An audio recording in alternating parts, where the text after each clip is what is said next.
Right now it's ready to run. It's on auto, and you'll see it. There's a green light over here. So ready to run. For now, I'm going to keep it in the off position, and you'll see a red light over here because it doesn't need to try to start, just in case, because the gas isn't hooked up. So once the gas is ready to hook up, once I get it hooked up, you can click the manual and it'll try to start, and then it'll take a little while to get the air out of the line for it to start. But once it starts, you know it runs. You can click it to auto, and then it's only going to crank up and run when the power goes out.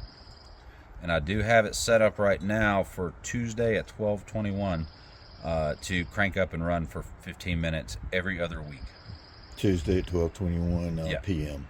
Okay. Yeah. Yeah. And you can in the afternoon. That way it's middle of the day, and it shouldn't bother anybody. If you want to change that, it's easy to change. Just going through the settings. This is that safety switch on the back side I was telling you about. Yeah. So if I bump it, it's going to go into shutdown mode. It says an alarm is a switch mode. So you flip the switch back, and then it'll actually tell you how to clear it. So error code 2800. Then you hit the off button, push off, then clear. Off and then enter. It'll clear the code. Then you can go back to auto and it'll be ready to run again.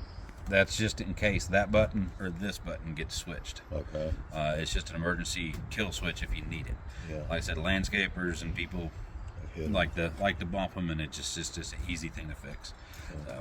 But like I said, for now, we'll keep it in the off position until they can get the gas hooked up.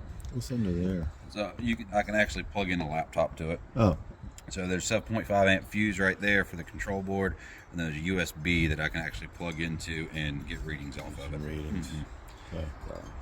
And then this is your 100 amp main breaker for the power feed going into the house. Into the house. Okay. So it's ready to roll. Okay. And I do have it programmed for propane. So it's LP gas here, and I programmed it in there for LP gas. So it's once they hook it up, it's ready to go.